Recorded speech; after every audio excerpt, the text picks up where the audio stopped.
When we are doing the will of our true self, we are inevitably doing the will of the universe. In magic, these are seen as indistinguishable. That every human soul is in fact one human soul. It is the soul of the universe itself.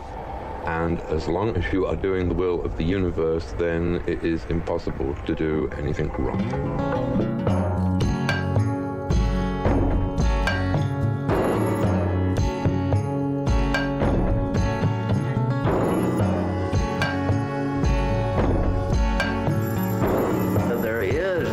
Between everybody and his total environment.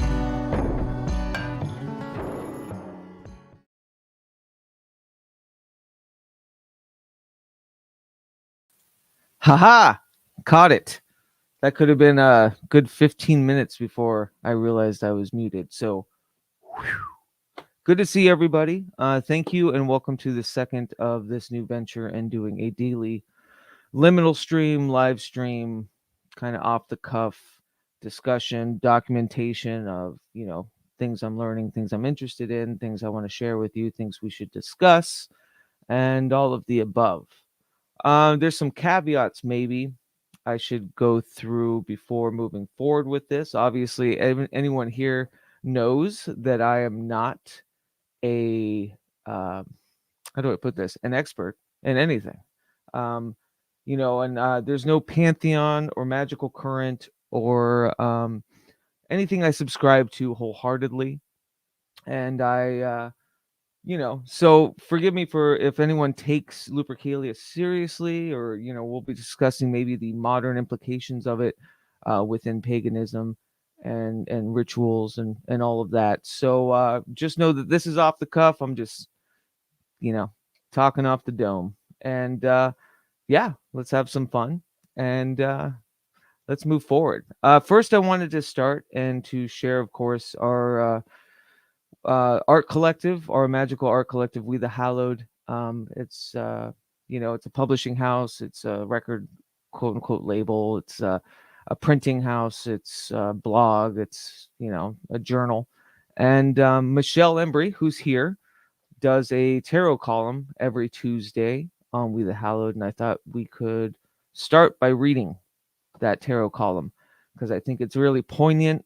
And if you were here yesterday and saw the live stream, just kind of about these new beginnings and my own personal praxis of trying to find routine and commune with brain chemistry as the other and all of this, I knew it was going to be poignant, and it kind of hit it on the head. So let us start. Maybe I'll share the screen here. Forgive me, I'm still a novice with StreamYard. Let's see. All right, so here is We the Hallowed, and let me know if you can see that okay. Awesome. All right, and so the card she pulled for this week is, of course, the Queen of Cups, which is a pretty remarkable card, especially considering I did this tarot class once at an OTO chapter in Portland, and I thought it was funny because within the Thoth kind of delineation of tarot, Crowley would subjugate certain cards for in astrological practices, right? So like depending on when you were born, you would have a kind of a card that symbolized that place. And funny enough, I was born late this month and was remarkably Crowley's least favorite, which I love because he hated the King of Cups and those that resemble the King of Cups. So I take some prime satisfaction in knowing that he would have hated my soft and empathetic ass. All right. So Eternal Youth and the Queen of Cups, 21522. Let's see. I'm going to use the arrows here. So as life force drains from us by way of time and also by way of stress and illnesses of the body, mind, and heart, we age and eventually die. He could restore that force by offering the contents of her cup. And forgive me if I'm mispronouncing. It's Hebe, Heb. I'm going to say Heb, I think. Hebe. Forgive me. I'm a reader, not a listener. So I was made fun of when I was a kid because I would always talk about Camus. And then, somebody would point out, it's Camus. I was like, well, sorry. No one told me what I was reading. I just read it. So forgive my mispronunciation of a lot of words today because we're going to go over some fun ones. Maybe you can tell me in the chat. Before we go forward, I'll say hi. Cats 2079. Hey, how are you? Wow, let's see that. Wow, I've never had a strong reaction to a particular tarot card, at least not enough to hate one like Crowley did. I know. It's kind of fun. I take it as a badge of honor because I know that we probably would not enjoy each other in this somatic reality, even though, as everyone should, have a kind of love-hate relationship with Crowley in some facets or whatnot. I don't hero worship or put anyone on a pedestal, and I think he would hate that about me. Michelle, hello. Jilly, BB, good to see you. Niche, yeah, you made it. Awesome. I think Jonocide was in here earlier. And yeah, thank you everyone for dropping by. Yeah, so let's read this Queen of Cups reading from Michelle, who's a brilliant, tarot diviner, writer, musician, all of the above, and collaborator of mine. And yeah, I can't speak any more highly of her. So the Queen of Cups lives in the world of feeling and the warbling ripples of dreams as they end and begin and end and begin again. This queen is comfortable with the ebb and flow of emotional engagement and feeling responses.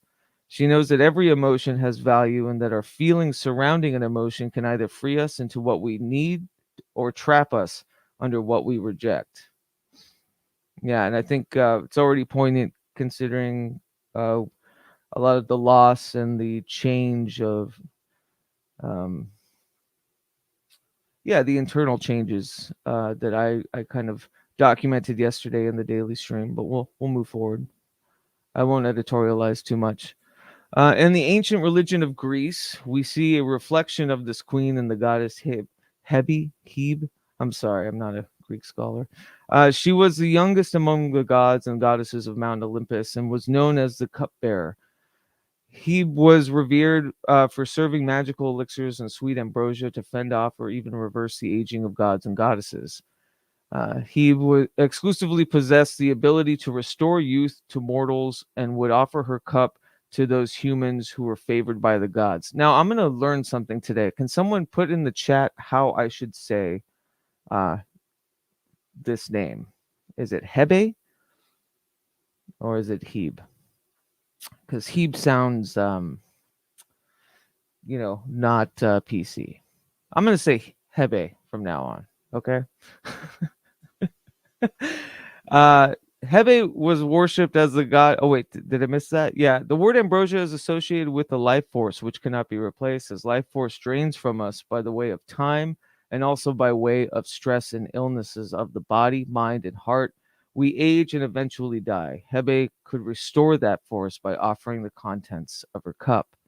Hebe was worshipped as the goddess of mercy and forgiveness. No wonder I'm not familiar with her because, it's the one thing I probably should be working with in the pantheon of any gods or goddesses. And nope. Both mercy and forgiveness cut our energetic and emotional ties to those who have created harm and bond us with energies that move lightly like youth itself. To render mercy is to alleviate the soul from carrying the crimes and poor actions of others. Similarly, to forgive is to understand how a wrong came to exist and allow the past to be carried away on the river's swift currents. The Queen of Cups offers us the effervescent and healing waters within her cup to quench our thirst and bathe our bodies. She teaches us to accept and even welcome our emotions and the messages they deliver to us. The Queen of Cups fears no depth, be it in the center of the ocean or the center of her soul. She respects what lies beneath.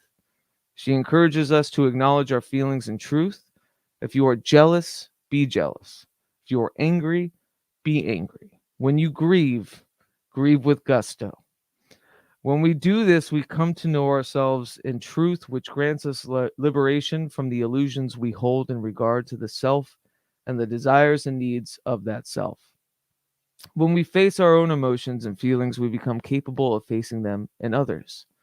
Youth belongs to those who love as if they've never been hurt, and not because they push their feelings aside or pretend past pain never happened at all, but rather because they have felt the hurt keenly. They know they can survive it, and that they never want to give that hurt, if it can be avoided, to another.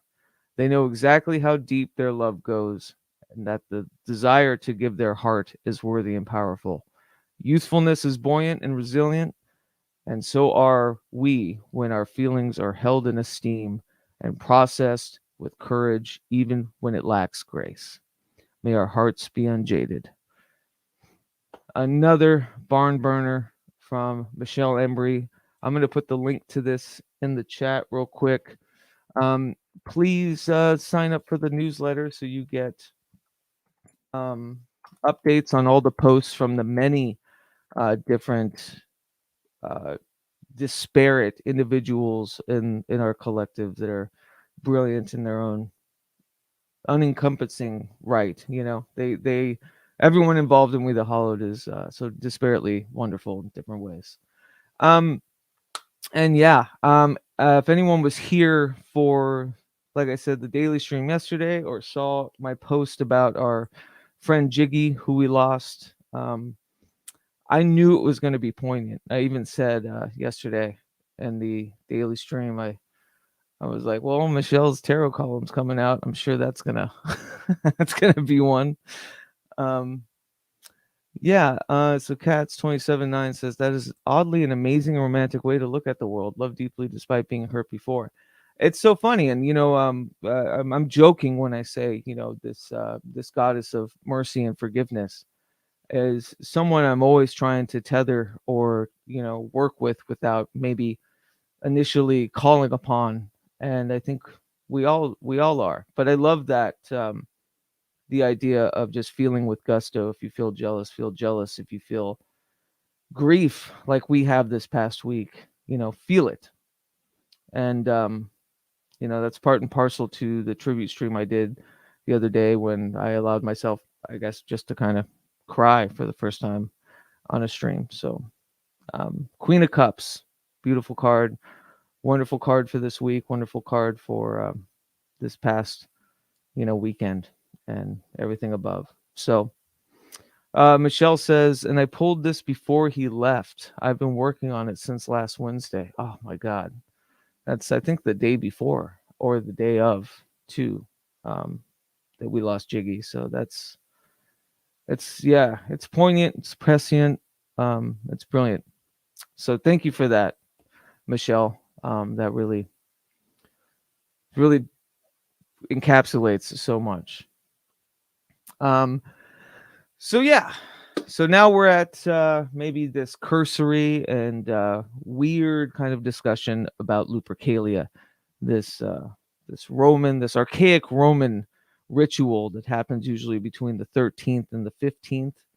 A lot of historians try to compare Valentine's Day with Lupercalia because of the history of Christianity covering pagan holidays with their own, and thus we have Valentine's Day. But I think many other historians haven't really found a straight link or tether. So I thought I could share in my, like I said, cursory investigation into this to give a little background. So we'll read a little bit about what Lupercalia is, and found some fun ones, not just reading wiki, but maybe some other wily labels. I'm losing my mind. I've had way too much coffee. Okay, here we go. What was the Lupercalia? So the Lupercalia is often described as a festival of purification, probably Etruscan or Sabine in origin, which honored the foundation and fecundity of Rome through the god of fertility, Lupercus. It took place around the Ides of February, which is today, at the Lupercal, a cave generally believed to be beneath the Palatine Hill, on the site where Romulus and Remus suckled the she-wolf. And that's, kind of the history of Rome, their myth. So the origins of the festival are bound up Rome's foundation and her early history. The legendary kidnapping of the Sabine women, snatched from their Sabine husbands at the Circus Maximus by Romulus and his predominantly male Latin settlers. Sabine women who have been reproductively challenged after the event were ritually cleansed by the Etruscan priest, who killed a goat and beat the women with the skins of the goat. Was this a case of bad blood? Thereafter, we are told the event continued, carried out by the I want to say Luperci or Luperci, which are the kind of wolf priests who were divided into two collegia, one for each of the twin brothers Romulus and Remus. Goats and, unfortunately, dogs, even though animals, am I right? Were sacrificed, and two young patrician men, one from each college, were touched with the bloody knife and then cleansed with a milk-sodden wool cloth. The scripted reaction reveals an underlying tone of the event. The Luperci were meant to laugh or smile. A feast followed, and the two men were garbed in the goat skins. I think it's called, februa. Yeah, carrying thongs, februa, made from the skin of the sacrificed goats. Februa, thus February. This too was bound to bring about some laughs. After their celebrations, these minimally attired lads were unleashed upon the city with their thongs, where they proceeded to whip any passerby, especially young wives, for whom the slap was meant to increase fertility. Now, I was discussing this with Michelle earlier because, if anyone is looking at Instagram today, I'm sure there's a lot of modern, pagan, quote unquote, witches that are, showing their altars for Lupercalia. And my initial thought was, how does the modern iteration of this archaic ritual kind of translate to, the non-breeding or, non-heteronormative kind of section of pagan, of this pagan archaic ritual. And I found this other thing. Let me see if you can see it. Nope, it didn't change. I'm going to stop screen, share screen again. Wait, people were not weird at all back on the day. Yes, exactly. Lupercalia feels so familiar in the skin and the bones. Yeah.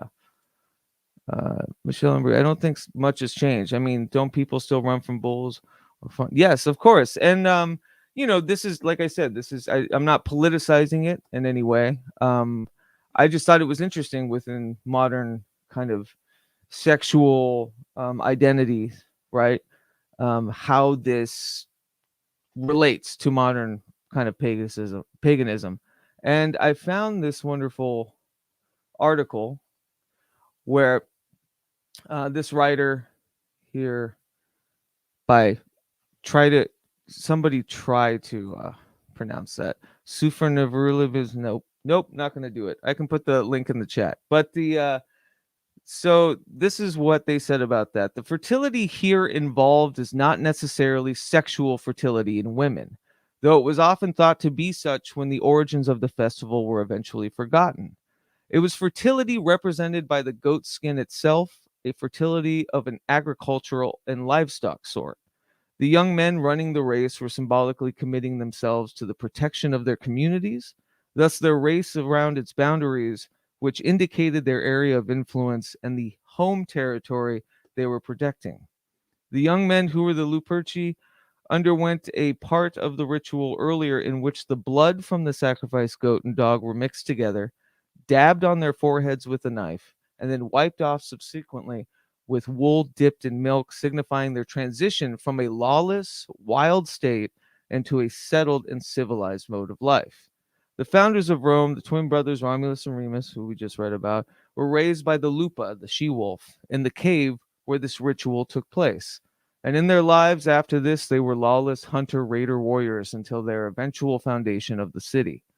This ritual commemorates this entire situation.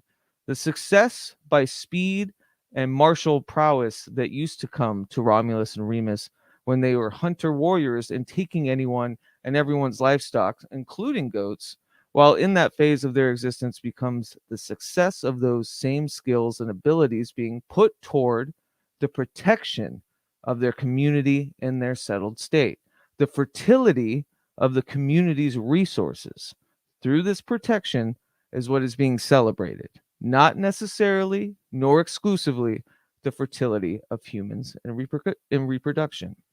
So I think, like anything, when we talk about, I don't know, like, me, I'm a big anarchic magic person. And like I said, there's no pantheon or current or dogmatic, even ritual that, I use.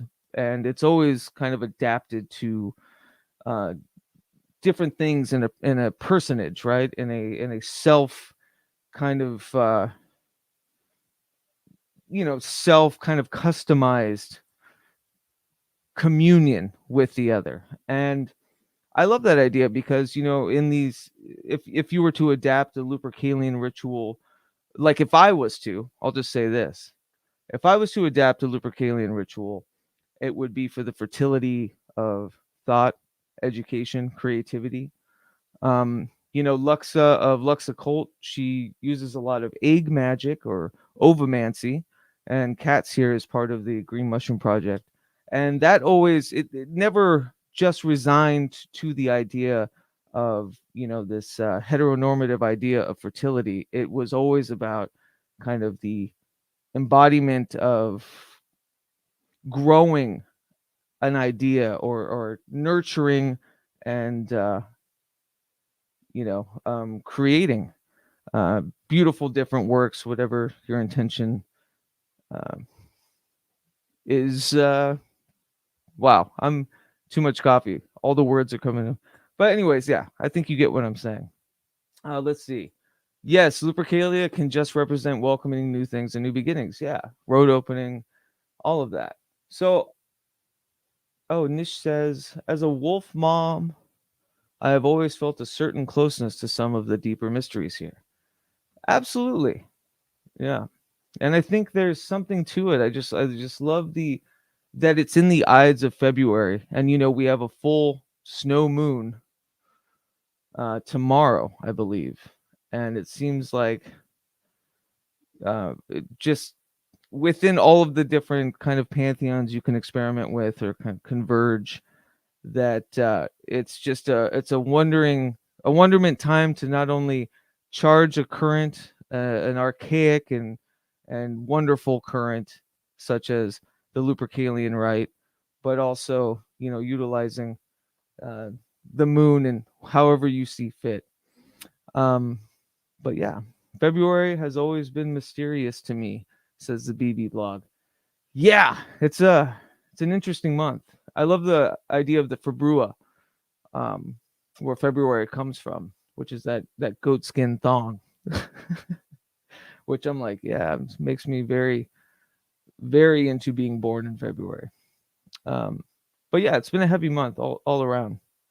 We discussed this yesterday. Just, I think between like the social expectations of, Valentine's Day or the Ides of kind of, in some parts of the world, maybe the heaviest winter. Also, it's called the snow moon for a reason tomorrow. It just seems like a very internally constructed basis for creating and starting fresh. And not to say in the sense of a new year or a new beginning, but almost this hibernation that we all are accustomed to during this time, I think. And I love it. Yeah, it's definitely a mysterious month. Definitely a mysterious month. Let's see. Yeah, it's a really powerful time right now. So many things lining up with new energy and recharging things. I agree. And in my anarchic magics, I was doing some cursory research in all my books and everything, trying to see even if like Temple of Psychic Youth, their holy day, of course, is the 23rd of any month, but Genesis Peorage is, February 22nd is their birthday. And yeah, I was trying to kind of cross-examine if anyone adapted Lupercalia into their own kind of anarchic magics or pantheons, and unfortunately, that was a last-minute research and Russell. So I definitely don't want to drop this as my end-all be-all to this research and this looking into. Like I said in the beginning, this is a cursory. Uh, Not even a deep dive, a cursory discussion about Lupercalia. Let's see. Funny thing, I've never celebrated Valentine's Day. Just went from fundamentalist Christian to occultist celebrating Lupercalia. Yeah, yeah. I don't think many. As it's been told in the old adage about Valentine's Day as being more of a corporate hallmark holiday. And it always seemed like it was in the spirit to me to cover the pagan, you know, this moment, this I forget what it's called, but in I think in the yeah, I lost it. In the from like the 7th to the 15th, it's a time for fertility, and then from the to the 21st or something, there's don't take me at my word, but these old Roman kind of uh, sects of dates for each thing, and I always figured that Saint Valentine on the 14th was just another way for Christianity to cover up old pagan rites. Let's see. As we move into the experience, these mysteries are revealing more for those that are looking. Yeah, absolutely. Yeah, it's definitely a very corporate holiday, but most modern mainstream holidays are very corporate. Absolutely. Yeah. Well, it's funny too. I was talking to Sam Shadow about this a little bit, and as I said in the beginning, I couldn't really find. There's a lot of articles comparing Valentine's Day to Lupercalia, but there's not really a strong tether between them as a means of like just sheer romance, right? I guess in the old rite of Lupercalia, it could be attuned to a sort of romance or a want for companionship and finding a union for fertility. Sure, I mean that makes sense, but it's not so explicit in what I've seen. But I think that's up for your jurisdiction. I think that's up for you to decide on how you celebrate Lupercalia. And as we've talked about earlier, it's a great time of year in any case to reassess, to reevaluate, to generate, and to create for sure. Well, this is interesting. The Mandela effect of how the actual heart has now moved is a trip from the left to almost in the center of the solar plexus. I went into this yesterday with gold pill growth. Wait, so I didn't think this was tethered to the Mandela effect, but I was talking to a grown person the other day, and I was pointing to my heart, on the left side of my body, and they're like, "What are you doing?" I was like, "My heart." And they're like, "No, your heart's right here." No, what? There's no way that that's real. Have you not read anything with anatomy?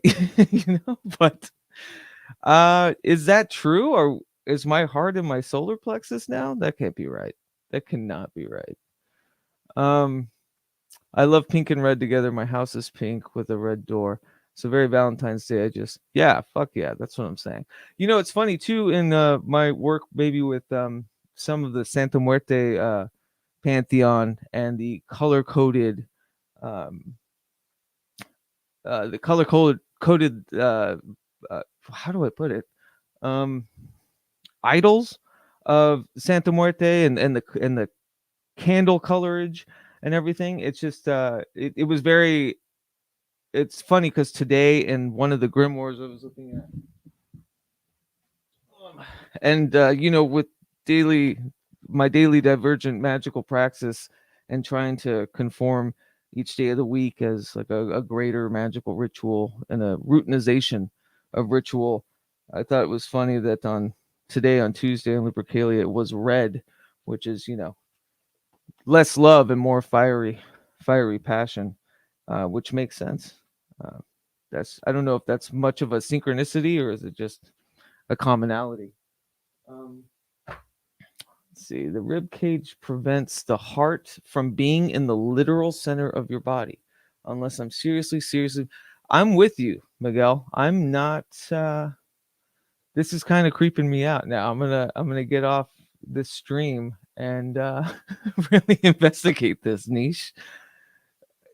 Yeah, I have not heard that before. I thought that was just a misnomer that people, because it's such a center, maybe there's like some chakra alineation or whatever, but it's it's on the left. Adventurers always go left. Yeah, Michelle Embry, you are all breaking my mind. I know we're gonna have some serious introspective dour moments today if we find out that our heart is not in the place we always thought it was. That would be hilarious. I kind of welcome those just complete, Dharma bum blow ups of everything I thought was true is wrong. Okay, I'm kind of a masochist like that. Yeah, I thought that's where hearts were only on voodoo dolls. See, and I've seen voodoo dolls with hearts on the left side too. Yeah. Yeah, niche. It's not in the actual center, just slightly off. Okay. I will look it up. Yeah. I guess I always figured that it was slightly to the left. I mean, I don't think it's not further to the left. It trips me out just from anatomy classes in school. Everything we know is wrong, niche. Everything we know is wrong. Life is a charade, and we're all just playing this dumb game. Wah, wah, wah. But yeah, I always think that anyway. I just automatically assume that, I've just forever been lied to. And, I'm pleasantly surprised when I'm not. So I've had moments where everything I knew was proven wrong. It's very disorienting. Yeah, it absolutely is. And I think there was, I had an affinity, and I call it this Dharma bumming, where I had an affinity when I would seek so much restructure. I would seek so much building upon a pyre of what came before that I would self sabotage. I would seek to be. I would seek to build anew. And I kind of sought that out too much in the somatic reality, and I'd move from different place to place and start over and start over and start over. And funny enough, what I've retained within my belief structure are these pillars that hold up, the coliseum of what I consider constants, are rarely changed, but maybe move a little. But I'm always happy to recontextualize something that I thought was, true. Hey, Eric Miller's here. Yeah, or Eric Milar. Excuse me, Eric. Eric is a wonderful collaborative partner. Glad you made it. I always thought it was center left. Yeah, I always thought it was, I guess, yeah, center left. Not solar plexus, right? Not like middle, but like here. Yeah. Well, we're gonna have to do a Mandela show tomorrow for the daily stream and really investigate this. I know it's gonna blow some brains if we figure out that we were wrong. I really want to see with my own eyes, as I had to study this with cadavers. Oh wow. Well, I mean, you have on-hand experience. So there you go. Yeah, I've just embraced chaos to an extent. Some things anchor me so that I can function, but many things are optional for me. Absolutely. I feel the same way. There's a lot of my reasoning for doing this divergent magic ritual is also to kind of test the confines and the bounds of what I hold sacred. And part of this daily live stream practice I'm doing is also to let go of maybe the how sacred I hold my self image, or how sacred I feel about being, you know, public with being a perennial student. Because that's what I am, and it sounds like you are as well. We're just perennial students, and I hope I never attain enlightenment in a way, because I just enjoy the process too much. But yeah, embrace the chaos. Hail Quran's on. Let's see. Yes, we are going to have to do an autopsy. I will go grave rob, and maybe I can pawn some of the jewelry and fund some surgical tools, and we'll get this going. We'll get this going. Live streaming an autopsy, has that been done? Probably. If you think it's probably been done. Let's see. And then Nish and Michelle are chatting. Well, thank you all for coming. Hopefully that wasn't too much of a missive or a misgiving about Lupercalia. As I've said, I'm learning too. And with my my work on my mental health and understanding more of my mental disfluencies, I'm realizing that I have a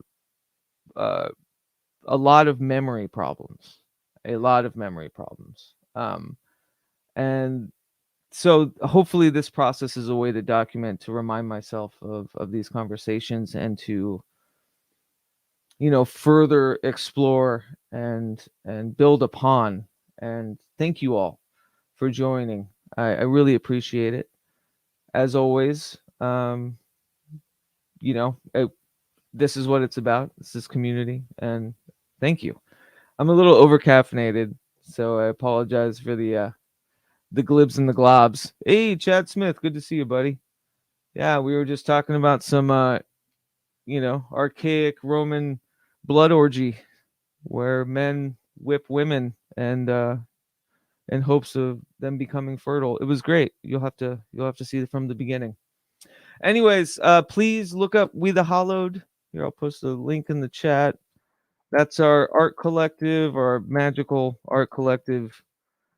Think about joining the Patreon. It helps me supplement the costs of running We the Hollowed, and paying for StreamYard and all of that.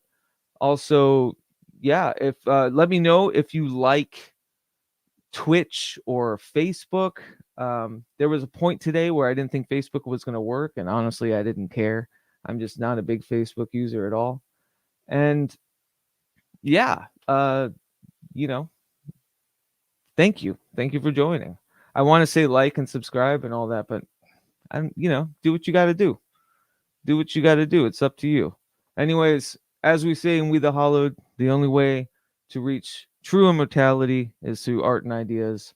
So with that, haunt on. When we are doing the will of our true self, we are inevitably doing the will of the universe. In magic, these are seen as indistinguishable. That every human soul is in fact one human soul. It is the soul of the universe itself.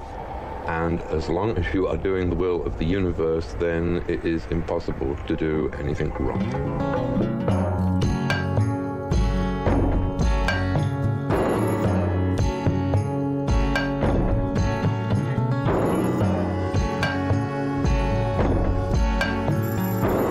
There is this connection between everybody.